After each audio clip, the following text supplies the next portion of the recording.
This is Megan Woods. She's a public historian with the National Parks of Boston, conducting research and creating digital materials that will help expand the narratives currently presented at the park. In spring of 2019, she received her Master of Arts degree in Public History from Northeastern University and obtained a certificate in Digital Humanities.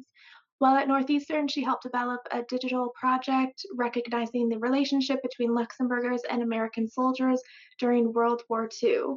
Megan previously worked at the LACS as a citizenship advocate and currently serves on the LACS board of directors. All right, and with that, I will hand over the reins to you. Thank you, Serena, for that introduction. Before I dive into Perle Mesta's political evolution and her role as a diplomat, I want to start with a short clip. When writing the musical Call Me Madam in 1949, writers Howard Lindsay, Russell Crouse, and Irving Berlin were largely inspired by the life of Perle Mesta, high society hostess and newly appointed First Minister to Luxembourg. In the musical, the lead character, Sally Adams, serves as the ambassador to a fictional country, the Grand Duchy of Lichtenberg. I'm going to play a few minutes from the beginning of this musical because it gives us some insight into how many people, including those in politics and in foreign service, viewed Perle Mesta. So we'll go ahead and get this started. I, Sally Adams, do solemnly swear that I will well and faithfully discharge the duties of the office on which I am about to enter, so help me God. Madam Ambassador, you are now the accredited representative of the United States to the Grand Duchy of Lichtenberg. My congratulations. This is the proudest and happiest moment of my life. I'm proud because my duties take me to a country it has long been my dream to know and love, the glorious Grand Duchy of Lichtenberg. Lichtenberg and the United States of America are both conscious of the historic friendship that has existed between our two peoples. I shall seriously endeavor to preserve that warm relationship, and I shall strive with all my heart and strength to bring about a closer unity between us. Congratulations, Madam Ambassador. How soon do you leave us? Tomorrow morning. And when do you arrive at your post? I'm not sure. Hey, boss, where the heck is Lichtenberg?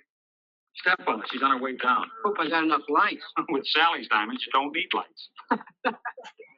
Hey. Mrs. Adams. Madam Ambassador, would you please? Hold it. Big smile now. Thank you. How about a statement? Tell us about Who it. was the guy? Now, one at a time, boys, one at a time. You tee off, Johnny. This way, Mrs. Adams. That's fine. Mrs. Adams, as our new ambassador to Lichtenberg, is there any statement you'd like to make? Yes, there is. You can say for me, boys, that the farewell party I'm throwing tonight is going to be a killer diller, and you're all invited. End of statement. Oh, Mrs. Adams. Yes? Don't you feel that Lichtenberg should be included in some multilateral system to promote exchange stability? He talks cute. No, I mean, shouldn't Lichtenberg be brought into the IBRD? You don't have to spell it out. You can say it in front of these fellas. No, seriously, Mrs. Adams. Okay, seriously. I don't know what you're talking about. Well, my city editor thought up those questions, not me. But I would like to know how you got this appointment. That one I can answer. I was born on 1,000 acres of Oklahoma land. Nothing grew on the 1,000 acres, for it was gravel and sand. One day, Father started digging in a field, hoping to find some soil. He dug and he dug in. What do you think? Oil. Oil. The money rolled in and I rolled out with a fortune pile so high. Washington was my destination, and now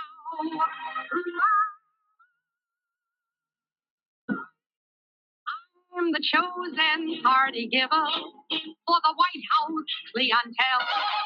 They know that I deliver what it takes to make them gel. And in Washington, I'm known by one and all. The hostess with the mostest on the bar. So after watching this clip, if we superimpose the characteristics of Sally Adams onto Perle Mesta, what are our first impressions of Mesta? She seems naive and ignorant when it comes to details of her post in host country. She relishes in media attention and being in the public eye. and she embraces her role as Washington, D.C. socialite who entertains political elites. Many of these points have a lot of truth to them. However, we must remember that there is more to Perle Mesta's story than this depiction. And as historian Philip Nash states, quote, Mesta deserves, at the very least, to be retrieved from the realm of caricature.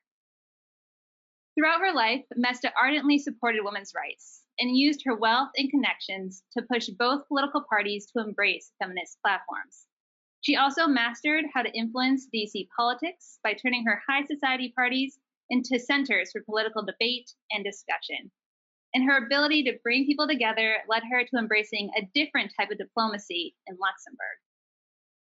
As a young woman, however, Perle Mesta showed no interest in politics, and she largely let the men in her life influence her political views. She admitted in her autobiography that, quote, because of the influence of my father and George Mesta, I had always been a Republican.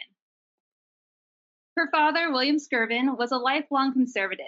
He gained his fortune from striking oil in Texas and then founded the Skirvin Hotel in Oklahoma City. The hotel served as a center for Republican politics, giving Mesta her peripheral exposure to the political world. When she married in 1917 in her late 20s, her husband, George Mesta, a conservative Republican and founder of Mesta Machine Company, had the same effect on Mesta's politics. However, there are some points in her married life that show a subtle separation of Mesta's views from those of her husband. Meeting the workers at George Mesta's factory and learning about their needs led Perle to take a great interest in their welfare. What first began as merely holding Christmas parties for the children of plant workers shifted to Perle Mesta advocating for a cafeteria for the workers, a hospital to be at the plant, and a school for the young teenage apprentices who didn't get to complete school, all of which George Mesta ultimately agreed to. In recalling this chapter of her life, Perle Mesta stated, quote, my ideas about unions and workers' rights always struck George as radical. He called me his little liberal, not always approvingly. Even though she may not have considered these acts to be political, they hinted at her future political stances. While her husband and his work introduced her to workers' rights, he was also responsible for her first exposure to Washington, D.C. politics and society. George Mesta served on a labor management committee in D.C., and during World War I, Mesta Machine Company had a contract with the U.S. government. Due to spending so much time in D.C., they joined the city's well-known social scene. At this time, Mesta attended her first parties, and she, quote, began to understand how a Washington hostess could be a factor in politics by having the right people present at the right time. During these years, Perle played the role of daughter and wife very well, reacting to the men around her. It was not until her husband's death in 1925 did Perle Mesta break out of her shell and strengthen her own political beliefs. Mesta's political organizing began in 1928 when she attended the Republican convention with her father, and they hosted a Republican rally at her family hotel. This introduction to political campaigning led her to taking on various roles in political groups over the next 10 years. In 1938, Mesta fully dove into one particular area of politics, women's rights. At one of her famous parties, Mesta spoke with Sarah Pell from the National Women's Party, a former suffrage organization now focusing on women's rights. This initial conversation piqued her interest, so Mesta invited Pell to come back the following day. She learned more about the organization and the causes it fought for, specifically the Equal Rights for Women campaign. It was at this point in her life when Mesta said she began to turn into, quote, an ardent feminist. It's important to note that up until this point, Mesta showed little interest in women's issues. Previously, she had worked with women and children at the Mesta Machine Company and got involved in other social work projects, but her interests never expanded beyond her personal sphere. At the time of the ratification of the 19th Amendment, Perle Mesta was a young woman and a new bride. Mesta's autobiography does not mention this significant moment in women's history, demonstrating the inconsequential role the ratification of this amendment played in her life. Mesta admitted her ignorance about women's rights and that she had, quote, always assumed that the 19th Amendment gave us women all the rights we needed. Not until this meeting with Sarah Pell did she learn about all the other laws that still restricted women. Arguably, this moment sparked her political evolution, from her politics being centered on that of the men around her to Mesta defining her own political beliefs. Mesta began helping the National Women's Party's efforts, working alongside some of the suffragists who played an integral role in the ratification of the 19th Amendment years earlier.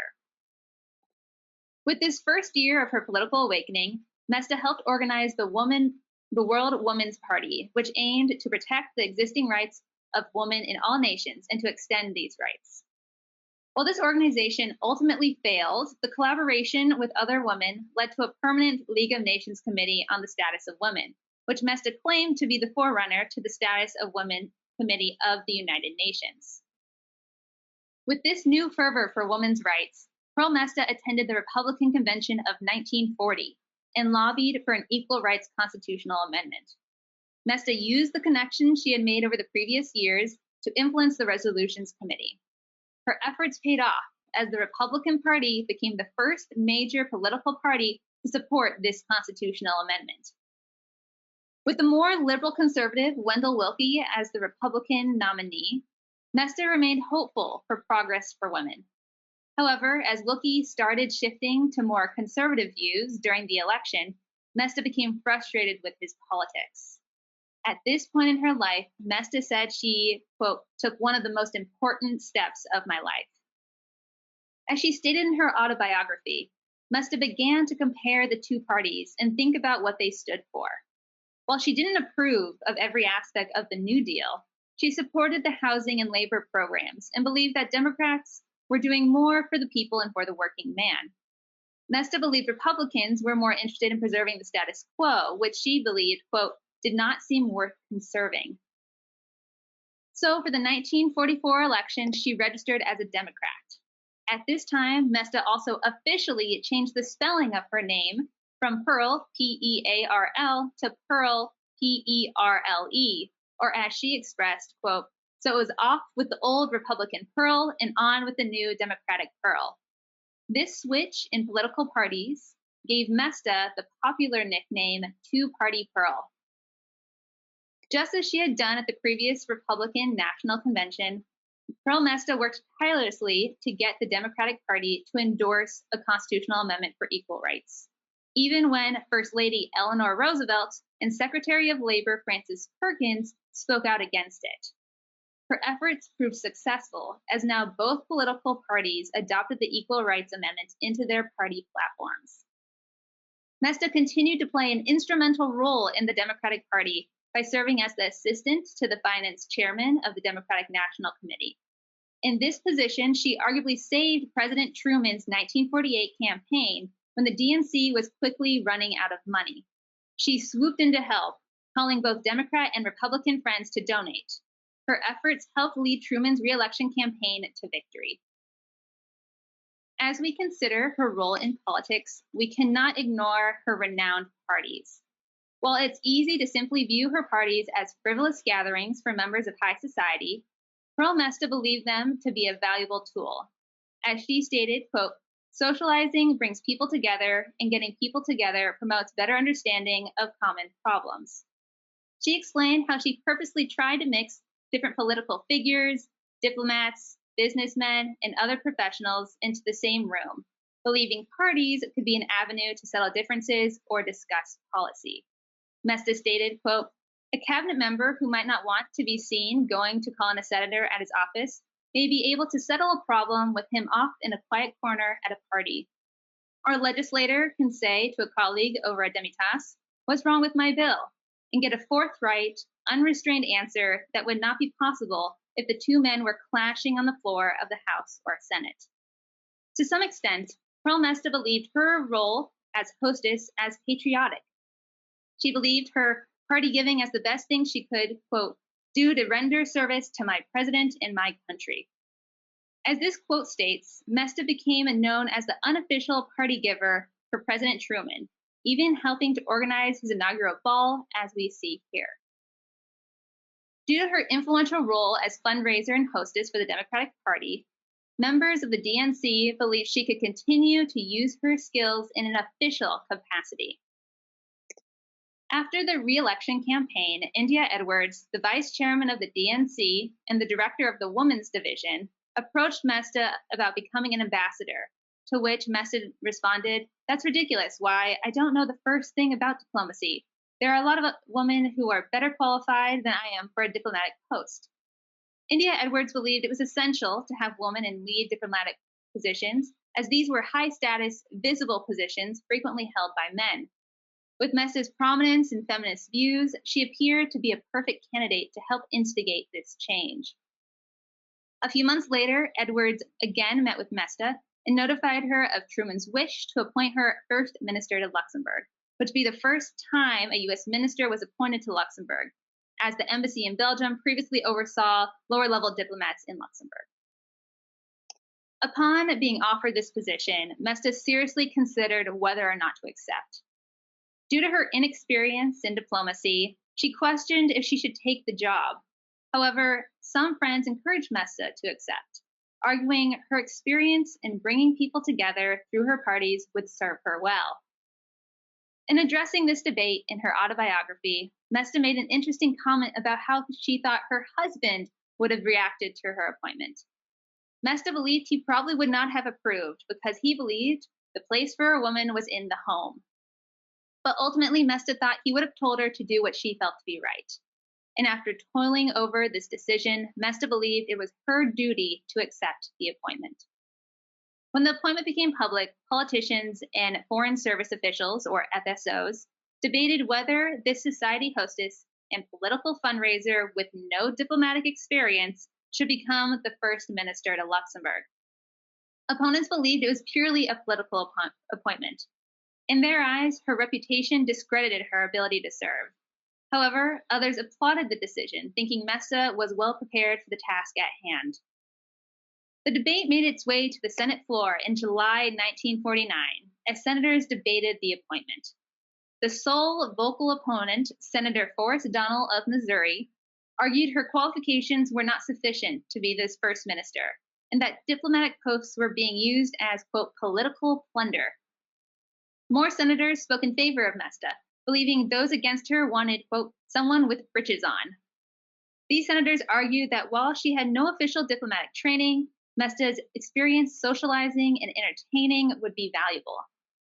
Also, they highlighted how her work with Mesta Machine Company would help her in a country with iron and steel businesses. Lastly, these senators suggested that it made sense for a woman to serve as diplomat, since Luxembourg had a Grand Duchess. With these arguments, the Senate confirmed her appointment, and the State Department swore Perle Mesta in as first minister to Luxembourg. It's hard to know the reactions of Luxembourg officials to Mesta's appointment. From the little documents scholars have, it appears they initially had a negative response. Mesta affirms this reaction, as she also heard reports that Luxembourg officials were disappointed with the president, and that he did not appoint a career diplomat and instead appointed a woman without experience. However, discussions between the Luxembourg First Minister to the U.S. and the country's foreign minister also suggest they remained hopeful Mesta's relationship with the president and the press could benefit the country. When Mesta arrived at the American legation in Luxembourg to be the first minister, she brought with her new ideas that were met with great resistance. Mesta believed in a different type of diplomacy, one that focused on forming strong relationships with people of every position in society. Historian Philip Nash calls it a people's diplomacy, as it focuses on grassroots goodwill and support for U.S. policy. Mesta believed that the Foreign Service had long focused on top-down diplomacy that frequently turned into cold, formal, and uninspired negotiations. She instead believed, quote, diplomacy based on simple dignity, on informality, on warm and neighborly greeting would appear to be not only more desirable, but more effective. However, this was not how career FSOs typically approach diplomacy, especially the FSOs in the American legation in Luxembourg, who believed the various protocols guiding diplomats. When Mesta began her position and first met with her staff, the FSOs told her that they would handle the office work and could sign documents on her behalf so she could just focus on entertaining. Mesta refused and said to them, quote, I believe the president sent me over here to be minister. There were many women who could have filled this post just as well as I can, but as long as the president picked me, I feel it is my duty to represent the American people and take charge of this office, and not just be the official hostess. And if you think I'm just going to pour tea while I'm in Luxembourg, you've got another thing coming. I can sign my own name and will sign it. If you think you have a report I can't understand, you explain it to me and then I'll sign it. And she also instructed them to call her Madam Minister. Just as she had dove headfirst into her work with the National Woman's Party and the Democratic Party, she was resolved to do the same in this role as First Minister. Unfortunately, this initial confrontation was just the beginning of a constant battle Mesta faced working with FSOs. She repeatedly got in disagreements with her staff over who she was meeting with or where she was going. Many FSOs in the State Department disliked Mesta, possibly for a variety of reasons, from her reputation and her appointment being political to her sex. Department correspondents usually used language that was sarcastic, sexist, or both in regards to Mesta. The Undersecretary of State, David Bruce, called her, quote, a phony, an ignoramus, and pretentious bore. One of her first officers was known to frequently go behind her back regarding legation business. Later in her tenure as First Minister in 1952, Truman requested Mesta write him a report about the conflict she faced with FSOs in the legation. Angry after reading her report, President Truman sent the Secretary of State a memo that stated, quote, had I known of this situation when it was taking place, these birds would have been kicked out forthwith. Learning about all of the challenges Mesta faced with FSOs, it's worth considering whether the FSOs would have treated a man with Mesta's background with the same disrespect. Not all of the FSO's concerns and frustrations were unwarranted. Mesta could be stubborn, and she frequently admitted to having this trait. Additionally, she was quick to go straight to President Truman for permission if FSOs put up barriers to her, which showed her privilege and lack of respect for protocol. Also, we can't ignore Perle Mesta's inexperience with foreign affairs and diplomacy. Being not well versed in these topics led people to question whether Mesta simply lacked the necessary education or if she was simply disinterested. Frequently, she gave statements that seemed naive for a diplomat of her standing. Throughout her service, Mesta broke protocol and had occasional blunders. While nothing jeopardized the relationship between the United States and Luxembourg, U.S. papers pounced on these moments, painting her as, quote, an absurd hostess posing as a diplomat, even if these issues were not all her fault. And here are a couple examples of headlines. Critics considered her to be confusing and contradictory, as well as silly and uninformed. Journalist Martha Gellhorn also noted how Mesta refused to comment or answer substantive questions. Luxembourg Foreign Minister Joseph Beck told U.S. Ambassador to Belgium, Robert Murphy, that he and Mesta were good friends. However, he wouldn't speak with her on European politics. Other European countries feared Mesta would be transferred to a diplomatic post in their country and implored the U.S. didn't send her their way. While we should be critical of Mesta, we should also push back slightly on applying these views of Mesta's inexperience and ignorance toward her entire tenure as First Minister. She did try to learn about Luxembourg and European issues. A 1952 Longines Chronoscope interview stated, quote, Mesta demonstrated some command of political issues and gave decent answers to what substantive questions she was asked. While clearly Mesta did not impress her audience, these statements suggest growth. Also, Labor attaché in Belgium, Eric Kocher, complicates the straightforward assumption of Mesta's naivete. When he attended Mesta's press conference after she visited a steel mill and an iron mine, Mesta specifically called the two locations a steel mine and an iron mill, mixing up mine and mill. When asked to repeat herself, the labor attaché recalled Mesta winked at him and repeated the exact same incorrect phrase. From this small act, the attaché believed Mesta purposely made this mistake, and he came to the conclusion that she might have done so knowing full well that no one would ever recognize her for political wisdom, So instead, she preferred being kept into the press by being called an oddball. While this is just one man's opinion, the press director of the Luxembourg government later recalled Mesta's talent for knowing how to use the media and that she intentionally chose all of her gestures. Whatever the case, Mesta could not avoid her reputation of being a naive and inexperienced hostess turned diplomat. Yet we should not let this impression of Mesta distract us from the real work she achieved while in Luxembourg. As First Minister, Mesta remained true to her form of diplomacy, making connections with the Luxembourgish people. Recognizing that she knew very little about the country and its people, Mesta frequently drove around the countryside. She attended the small community celebrations and fairs, visited historic sites, watched sporting events, and met with locals. During these visits, she met with the town's mayors. As she listened to their issues and concerns, Mesta learned that the mayors frequently didn't have strong relationships with the neighboring mayors. Guided by her belief that parties are the best way to bring people together and get to know each other, Mesta organized a party for the mayors of Luxembourg. The staff at the legation firmly argued against the social gathering, since Luxembourg's government had only convened all of the mayors once before. FSOs believed Mesta's action would give the impression she, as a diplomat, was interfering in national politics. While Mesta broke this protocol, the first party for mayors in 1950 proved to be a success, with 126 mayors attending. The Luxembourg board noted that, quote, in no time, she had won the hearts and confidence of everyone.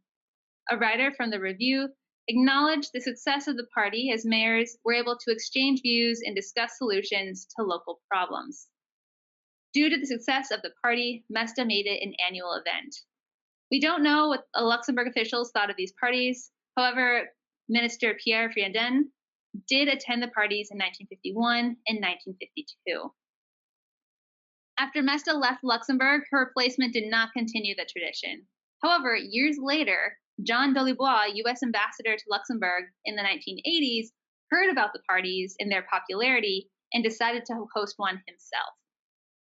In addition to hosting these parties for mayors, Mesta also invited children from orphanages to parties for St. Nicholas's Day and other holidays. At these parties, there were puppet shows, showings of movies, and lots of food, including cake and ice cream. When every child left, they received a piece of clothing and a toy from St. Nicholas. The Luxembourg press also praised these events. La Muse wrote in December 1950, quote, may Mrs. Mesta be thanked on behalf of everyone, and may she know that the whole country will recognize this kind gesture. Christmas is the festival for people of goodwill, and among these people of goodwill, a place of honor must undoubtedly be reserved for Mrs. Perle Mesta, who since assuming the post of United States Minister to our country, has done nothing but present us with pleasant surprises. Her work with Luxembourgish youth did not stop with these parties. On a trip back to D.C., President Truman gave her the idea to organize a scholarship program for Luxembourgish students to attend universities in the U.S. She worked with Luxembourg's Minister of Education to organize the logistics of the program, and Mesta determined that every student should be required to return to Luxembourg to put their new knowledge to work for the country. Perle Mesta further encouraged a strong relationship between the United States and Luxembourg through hosting monthly parties for GIs stationed in Western Germany, France, and Belgium. Not only did these parties give GIs a little taste of home, but they also provided an opportunity for Luxembourgers and Americans to meet. Just like all of her other parties, these two proved popular. And by the time Mesta left Luxembourg, she had hosted around 25,000 GIs. Mesta made it abundantly clear in her autobiography that she paid for these parties out of her own pocket, showing how essential she believed these parties to be. While these gatherings for mayors, children, and GIs, as well as the scholarship program for students, were considered some of her biggest achievements in Luxembourg, they were by no means her only duty. She helped American tourists who needed assistance in their travels. She made frequent visits to the American Cemetery in Ham, and she gave talks throughout Western Europe and in the U.S. on a range of topics, from trade and commerce to women's rights. The latter was, of course, one of her favorite topics, and historian Philip Nash considers her, quote, the most outspoken feminist among the early female chiefs of mission. While many of the FSOs Mesta worked with greatly disliked her actions, frequently believing them to be undignified, other politicians and public figures praised Mesta's work. Truman wrote to Mesta that she had, quote, done more to create goodwill for us in occupied Germany, Luxembourg, France, and Belgium than anyone who had been in any of these posts since I have been president. Even some early critics of Mesta, such as Eleanor Roosevelt, changed their mind. Mrs. Roosevelt admitted her mistake after visiting Mesta in Luxembourg and wrote a newspaper article in which she recognized Mesta's devotion to her duty and how Mesta proved women were just as capable as men in this type of position. Luxembourgers also praised her actions and commitment to the friendship between the United States and Luxembourg. Luxembourg Wort said in 1952, quote, it almost seems as though she's been called from Washington to Luxembourg to safeguard our interests. And other papers recognized how her presence brought attention and publicity to Luxembourg that they otherwise would not have had. When she had to resign during the Eisenhower administration, Grand Duchess Charlotte presented Mesta with the Cross of the Crown of Oak, Luxembourg's highest honor, as a physical token of appreciation for Mesta's work as minister. First Minister Perle Mesta was the first woman to receive this honor. Despite this positive reaction, her inexperience and reputation ultimately overshadowed the work Mesta accomplished in Luxembourg. Due to Mesta's inability to discuss international politics and the ongoing misogyny in Luxembourg political circles, led Luxembourg's Minister of Foreign Affairs, Joseph Beck, to ask their first minister in D.C. to notify the U.S. State Department that they would like, quote, a career diplomat and not a woman, in spite of success of Mrs. Mesta, due to unusual combination of circumstances. After leaving Luxembourg, Mesta remained involved in both politics and diplomacy. She worked with the National Woman's Party, pushing for the Equal Rights Amendment. She traveled to other countries and met with foreign leaders, albeit in an unofficial capacity. And she, of course, continued to host parties for D.C. high society. Mesta considered herself as a, quote, politician, diplomat, and hostess in that order. Now, do we agree with her? And to what extent do we think she fulfilled these roles? Probably the easiest role to look at first was that of hostess. As a hostess, Mesta successfully brought people together from all parts of society. With this talent, she organized parties that provided a space for people to get to know each other and for political leaders to discuss issues and disagreements outside official government buildings. While she never served in political office, Mesta could be considered a politician in her own right, as she devoted herself to political causes and worked alongside Republican and Democratic politicians. She fought tirelessly for the National Woman's Party and committed her life to lobbying for women's rights and an equal rights amendment to the Constitution. And she successfully convinced both parties to adopt the amendment in their platforms. While this fight would continue throughout the 20th century, Mesta played an integral role in progressing the movement. When we look at her last role, that as a diplomat, it's harder to determine the extent to which she was successful. We can't ignore her initial inexperience and ignorance towards diplomacy and international affairs. Her misstatements and blunders, whether intentional or not, revealed her naivete.